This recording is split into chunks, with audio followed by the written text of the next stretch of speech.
Las casas se han... Sebastián Hernández Lozada es un niño milagro, no solo porque sobrevivió a un ataque mortal de su propio papá, en el que murieron su mamá, sus hermanos y su prima, también porque es un milagro que hable con esa madurez y con ese optimismo. Habla por primera vez con Eduardo Contreras sobre lo que sucedió esa noche del 9 de noviembre del 2013, cuando cambió su vida para siempre. Lo hace porque sabe lo importante que es visibilizar la violencia intrafamiliar. ¡Qué tragedia! Que para muchos la familia y las casas sean el lugar más peligroso del mundo. Siempre estoy muy consciente de todo, desde el momento en que me estaban atacando. Recuerdo mucho que llegó un bombero a hablar conmigo. Él llegó y yo le escuché. De hecho, averigüé que cuando uno se muere, lo último que uno pierde es el oído. Y realmente doy fe. El bombero, pues, decía, no, aquí hay alguien vivo, aquí hay alguien vivo, y me decía como que, bebé, ¿estás bien? ¿Qué pasó? ¿Quién te hizo esto? Y él como que me dijo, ¿fue tu papá? ¿Fue tu papá? Sebastián Hernández es un joven lleno de optimismo, de ganas de vivir. No siente rencor, aunque vivió una historia de horror en carne propia. Tenía apenas 12 años cuando ese bombero de Bogotá entró en su casa y lo encontró al borde de la muerte. La noche anterior había ocurrido allí un crimen horrendo. Puta ese mano que hizo. Vea, central, acá tengo al... Mejor dicho, no tengo término para subirlo, ¿sí? Ese man... Calmado, por favor, confirme la situación. Me lanza y me hace esta primera herida. Coge y me corta acá. Yo realmente lo que hago es taparme así y le digo, ¿usted por qué está haciendo esto? O sea, papá, ¿por qué me hace esto?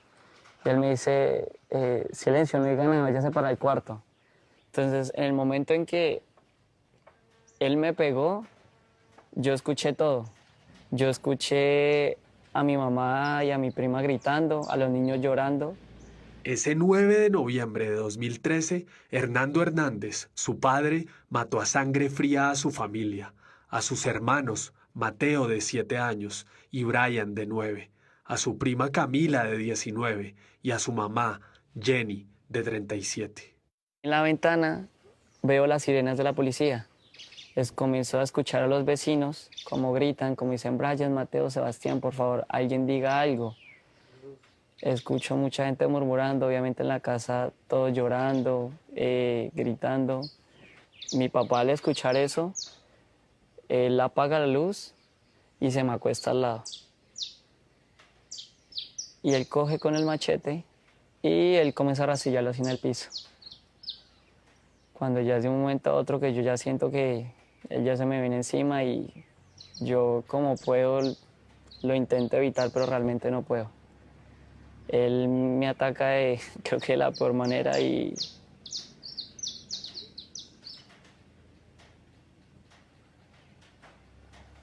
realmente no puedo saber por qué lo hizo. Claro. Quisiera preguntarle, pero sé que tal vez no me haya respuesta.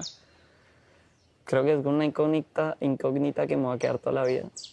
La noticia acaparó los titulares de la prensa nacional, mientras Sebastián era trasladado al hospital de Kennedy con un trauma cráneoencefálico severo e innumerables heridas en el cuello, las manos y el torso. Estuvo 8 días en estado crítico, intubado en la unidad de cuidados intensivos. Yo solo recuerdo que yo me levanté, pero aún así como que no podía moverme. Solo podía mover mis ojos y pues nada, como que tú mirabas a la izquierda, a la derecha y había una máquina por cada lado. No sé realmente si aún estaba en shock o no, pero no pensaba en ese momento, no pensaba en qué había pasado. Un mes después salió del hospital. Desde entonces le dicen el niño milagro. Nadie puede explicar cómo se recuperó de ese brutal ataque de su papá. Yo a los médicos les diría que realmente soy muy agradecido con ellos, demasiado. Creo que aún recuerdo sus caras, creo que desde el último momento en que pude salir del hospital, ellos estuvieron ahí siempre presentes. Apenas tenía 12 años y tuvo que lidiar con el trauma casi sin ayuda profesional. El abandono de las instituciones siguió aún después de la tragedia. Desde que entré al colegio fue buscar un psicólogo, un psiquiatra, que alguien me pudiera pues Orientar. ayudar, a orientar en ese proceso. Y realmente no, nunca hubo una ayuda. Nos mandaron, creo que fue con la EPS y como que a esperar.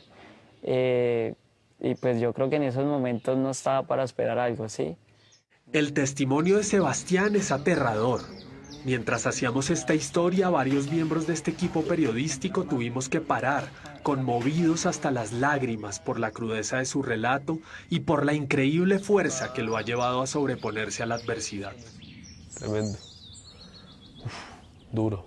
Para mí las cicatrices son tatuajes más, sí, yo tengo bastantes ¿Tatuajes? tatuajes, sí. ¿Y qué significan esas cicatrices? No, para mí son motivación, a pesar de todo. Creo que me recuerdan que a pesar de cualquier batalla, de cualquier herida que tenga en la vida, puedo seguir adelante porque si pasé esto, puedo pasar cualquier cosa. Y Sebastián ha salido adelante. Tiene 20 años, se graduó de bachiller en 2018 y estudió mercadeo en el SENA. Nunca había hablado públicamente de lo ocurrido con su familia. Decidió hacerlo porque está seguro que la violencia intrafamiliar debe prender las alarmas en la sociedad, tomarse en serio. Siéntese.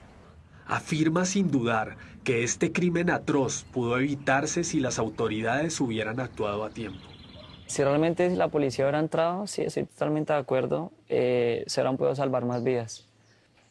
Tal vez no de la mejor manera, con cicatrices y todo, pero realmente hubiéramos podido sobrevivir. Hernando Hernández era en apariencia un padre de familia ejemplar. Se había casado 13 años antes con Jenny Lozada. La familia había conseguido su casa propia apenas unos años antes de la tragedia. Esa casa significa ganas de esforzarse y a pesar de la situación. Con decirte que la que nos pegaba en la casa era mi mamá. Porque, digamos, nosotros nos portábamos mal alguna cosa y mi mamá era como, no, Hernando, ¿por qué no se ponen los pantalones y le pega a los niños? ¿No ve cómo se están portando de mal? Y él como que, bueno, no, muchachos, pórtense bien. Y como para pegarnos nos pegaba con una babucha. Aunque Sebastián se aferre a los buenos recuerdos, la verdad es que había violencia en su casa. Unos meses antes de la tragedia, fue testigo presencial de una faceta desconocida de su papá. Ese día cuando yo entré, mis papás estaban peleando fuertemente y a mi mamá estaba cortada, mi papá tenía un cuchillo. Él la estaba atacando. Mi mamá solo me dijo, Sebastián, por favor, corre, ya llama a la policía. Tú superas ese trote que me pegué y pues la policía obviamente llegó. ¿Cuánto tiempo antes de que sucediera pasó eso? Eso fue máximo 8 meses. Norma Lozada es tía de Sebastián. Lo acogió en su casa como un hijo más. Perdió a su hermana Jenny y a su hija Camila en ese 9 de noviembre fatal. Mi hermana fue a comisaría de familia a pedir que él dejara de molestarla, simplemente le dieron la orden de que él no se le acercara a 6 metros.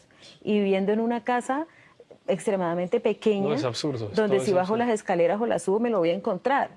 El día de la tragedia, todo transcurría con aparente normalidad. Era sábado. Nadie se imaginaba que unas horas más tarde, a la madrugada del domingo, Hernando Hernández, de 49 años, se iba a convertir en el asesino de su familia. Es un sufrimiento que obviamente nunca va a acabar, sí, eso es, nunca. Yo creo que hasta el día que me muera irá a acabar. Ese día nunca se me va a olvidar. Tanto así que me acuerdo que ese día almorzamos garbanzos y creo que ninguno comió porque no queríamos. Efectivamente, mi papá dejó a Brian y a Mateo en una fiesta que había de los vecinos y yo me fui con unas amigas del colegio. En la tarde, Hernández recogió a sus hijos, los llevó a su casa y Jenny se encontró con su sobrina en el terminal de transporte. Esa noche él se enojó porque llegó Camila. Eso fue lo que nos contaron los vecinos. En la casa hay 2 cuartos. En el del fondo, pues se acostó mi prima con mi mamá y en la cama al lado estaba mi hermanito menor, Mateo. Y pues el cuarto que pega a la ventana, estaba yo acostado con mi papá y al lado estaba pues mi hermano Brian. Mi papá cerró la puerta y él dijo como que bueno, ya a dormir. Pasada la medianoche, los vecinos empezaron a escuchar discusiones y gritos en la casa de los Hernández. Ellos llamaron a la policía para decirle que en esa casa habían gritos, que estaban gritando las mujeres y que estaban gritando los niños. Pero dicen que la vecina me cuenta que la policía llegó y que todo apagado, todo en silencio. Como en una película de horror, la masacre ocurría al otro lado de los muros sin que los vecinos pudieran hacer nada por impedirla. La policía asistió al lugar 5 veces entre las 12:45 y las 6:30 de la mañana e inexplicablemente no entró en la casa. Por un error de la vida se perdió todo. Me levanté de la cama, pero pues estaba muy dormido y pues vi que las luces estaban prendidas del segundo piso. Y fue que fui al pasillo, entré al baño, y yo parpadeé y vi a mi papá ahí al frente. Y cuando lo veo, pues realmente yo sigo diciendo que no era él. O sea, él tenía una cara diferente, totalmente diferente. El cuerpo paramédico lo sacó acá. Listo, ya. Lo que siguió fue el horror. Hernando Hernández atacó a Sebastián con un cuchillo y luego con un machete, de la misma forma que se ensañó contra su mamá, su prima y sus hermanos. En pleno uso de sus facultades mentales y sin una gota de alcohol o alucinógenos en su organismo. ¿Qué fue lo que hizo, hermano? Él comenzó a atacarme. De hecho, si puedes notar acá en el dedo, o sea, realmente casi me lo baja. Y pues nada, es cuando siento, como te digo acá, el del pecho, y yo siento que ya estoy acá. Y ahí es cuando yo escucho, no sé, como que abrieron la puerta, alguna cosa, yo escucho, es cuando siento que ya no está al lado mío, y como te digo, es donde escucho al bombero. Él está revisando así cuarto por cuarto, y es cuando ya me ve y yo le escucho decir como que este niño está vivo. ¿Está vivo? Eran casi las 6:45 de la mañana cuando los bomberos acudieron al lugar y rompieron la puerta. 6 horas después de la primera llamada de auxilio, el único sobreviviente de esta tragedia anunciada fue Sebastián. Hubo una sanción, pero para los 2 policías que fueron en la moto a mirar. Y uno de esos policías, al año siguiente de la muerte de mi hermana, en febrero, se mató con un ladrón. Y el otro policía pues lo sancionaron por 2 meses y ya paré de contar. Luego de la captura, Hernando Hernández negó haber matado a su familia. Hoy es conocido como el monstruo de Bosa.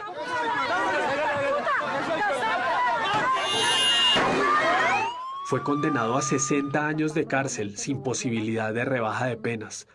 Que duraron mucho tiempo corriendo por toda la casa y bajando por las escaleras gritando y pidiendo ayuda. Está preso en la cárcel de máxima seguridad de Valledupar junto a otros asesinos tristemente célebres. El Estado y la policía y todos los entes, no, ninguno se comunicó conmigo, como si hicieran de cuenta que hubiera muerto también esa masacre, ¿no? Sebastián sobrevivió, no dejó que su corazón se llenara de odio. Decidió hablar porque quiere subir la voz sobre la violencia intrafamiliar en Colombia. Y es que el año pasado, solo en Bogotá se atendieron 29.839 víctimas, de las cuales 22.044 fueron mujeres.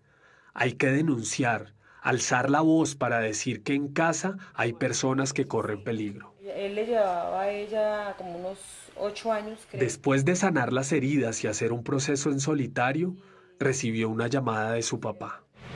Tuve solo una llamada donde él me pedía perdón muchas veces. ¿Hace cuánto? Eso fue bastante tiempo, o sea, como unos 5 o 6 años. ¿Y nunca más volvieron a Y hablar? nunca más volví a hablar con él. ¿Y usted quiere volver a hablar con él? Sí me gustaría, ya que siento que hay cosas que hablar. Sebastián jamás podrá olvidar esa noche que partió su vida en 2. Ha hecho un trabajo de perdón. Lo que no ha podido es olvidar. Creo que la primera pregunta que le haría es el por qué, ¿sí? ¿Por qué lo hizo? ¿Por qué los niños? ¿Qué lo impulsó a hacerlo? ¿Quién le devuelve la vida a su hermana, a Exacto. sus hermanos y su mamá y su prima? Ahí es cuando en esos momentos cuando tú dices que harías cualquier cosa por volverlos a ver. Eso es lo que pienso todos los días. Realmente, si todo el esfuerzo que haga aquí adelante lo pudiera ofrecer para que ellos volvieran, yo lo haría todo, hasta mi vida. Aunque no los va a poder volver a ver, los honra todos los días con ese empeño y ganas de vivir. No quiere que nadie pierda a su familia y viva una tragedia parecida a la suya por culpa de la violencia intrafamiliar. Anhela convertirse en un líder, demostrar con el ejemplo que en un país lleno de dolor e historias macabras como esta, es posible salir adelante y hacer los sueños realidad. Su fuerza arrolladora conmueve y contagia. Admirable, parcero. Gracias.